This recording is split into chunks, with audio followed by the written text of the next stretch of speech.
Kwa kweli kijiji chetu kilikuwa ni kijiji ambacho kuwa kimelengwa sana. Na viongozi wote waliopita nyuma hakuna isipokuwa ni Mwinyi mwenye kukifungua kijiji hichi. Hapa ilikuwa umeme haupo. Lakini alhamdulillah baada ya kuja Mheshimiwa Mwinyi umeme dakika sekunde tayari. Saizi hapa tunajivunia. Muda sifunde skuli watoto wetu wadogo tulikuwa tuna usumbufu masafa makubwa sana ya kwenda huko. Vile vile tumshukuru Mheshimiwa Mwinyi ametujengea skuli, tunaneemeka. Alhamdulillah rabbil alamin. Barabara ilikuwa hapa Mzazi kwa kweli ni mtihani mkubwa sana au mgonjwa.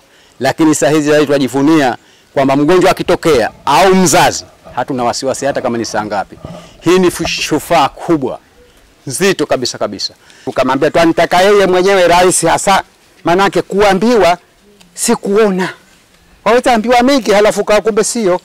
Na ukiona utajua kama hili ndilo au hili silo. Kwa hivyo ina maana akaja rais. Tunashukuru Mungu. Alipokuja tukamueleza vilio vyetu, matatizo yetu, Mheshimiwa alikubali kilio chetu. Na akatunyanyua.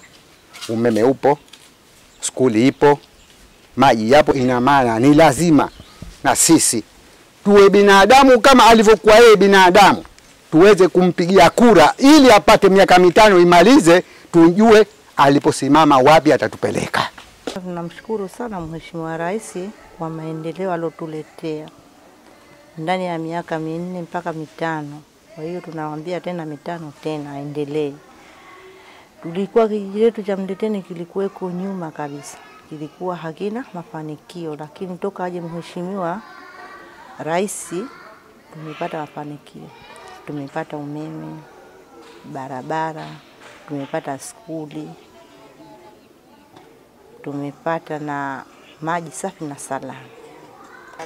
Natoa shukrani kwa Mheshimiwa Rais kutusaidia changamoto zetu tulizokuwa nazo katika kijiji cha Mleteni. Tulihitaji umeme, alhamdulillah tumepata. Tulihitaji shule, tunatoa shukrani vile vile alhamdulillah tumeipata. Na tulihitaji barabara, alhamdulillah barabara saizi inaendelea vizuri na kumalizia. Halafu vile vile tulihitaji kituo cha afya. Kwa hiyo tunaomba sana Mheshimiwa Rais atusaidie tena atupe kituo cha afya katika kijiji cha Mleteni. Kwa hiyo mpaka sasa hivi tunashukuru Mheshimiwa Rais kwa kuja kuweka majengo haya hapa skuli ya Mleteni ili kuendeleza jamii na kupata elimu. Kwa hiyo si haba mpaka sasa hivi wanafunzi wapo hapa kuanzia darasa la 1 mpaka kufikia darasa la 4 na tunatarajia kufika mpaka darasa la 7 kwa ajili ya kwa wanafunzi iwe tayari washajiweza kwenda barabarani kwa wepesi.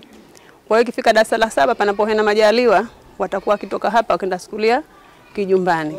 Kwa hiyo Mheshimiwa amefanya haya ambayo ameyafanya katika kipindi cha awamu yake hii ya miaka 5. Kwa hiyo endapo sasa tukataka mafanikio yaendelee zaidi kwenye miaka 5, lazima tufanye nini? Tumchague ili aweze kutuendelea kwenye miaka yake 5. Tumesema hapa katika kijiji chetu hichi huduma za afya tunazitafutia katika maeneo ya mbali. Awamu hii inayofuata tunaangalia kwamba vile vijiji ambavyo viko mbali kuweza kupata huduma hizi za afya, kwa sababu afya ndio kila kitu. Ukiwa na afya utaweza kutengeneza miradi, ukiwa na afya utaweza kushughulikia watoto wako na kujiendesha zaidi. Afya ndio msingi wa maisha. Kwa hivyo haya nayo pia yanakuja kuwekwa katika maeneo yetu ya karibu. Lakini kubwa zaidi tuna kuimarisha hii huduma za wazee. Tulikotoka tulikuwa wazee wanapata kiasi gani? 20,000, au sio? Mheshimiwa Rais kaja kuongeza kwa 150%, kwa sababu sasa wazee wetu wanapokea 50,000. 50,000 hii ambayo hata sisi tulio na ajira wazazi wetu hatuwapi. Lakini Mheshimiwa Rais kwa kuwa ana imani na mapenzi ya wananchi wetu, kwa sababu yule baba ni mcha Mungu sana. Tukisema tunataka kujaja sifa zake hatuwezi kumaliza kwa muda huu. Ni mtu ambaye kajikita zaidi kutatua matatizo ya wananchi. Kama ni hivyo sasa amesema atakapopata madaraka kwa awamu nyingine, tutakapompa ridhaa, basi haya yote anakwenda kuimarisha huu mfuko wetu wa wazee. Badala ya sasa kusema kwamba ni wanapokea 50,000, basi watapokea 100,000 ama hata kuweza kuzidi kwa awamu nyingine, kila hali kadri ya uchumi wetu unavyoimarika. Kwa hivyo kwa hayo sasa tuendeleeni wananchi wenzangu wa kijiji cha Mleteni kumsapoti Mheshimiwa Rais. Tumsapoti Mheshimiwa Rais ili aweze kutuletea maendeleo.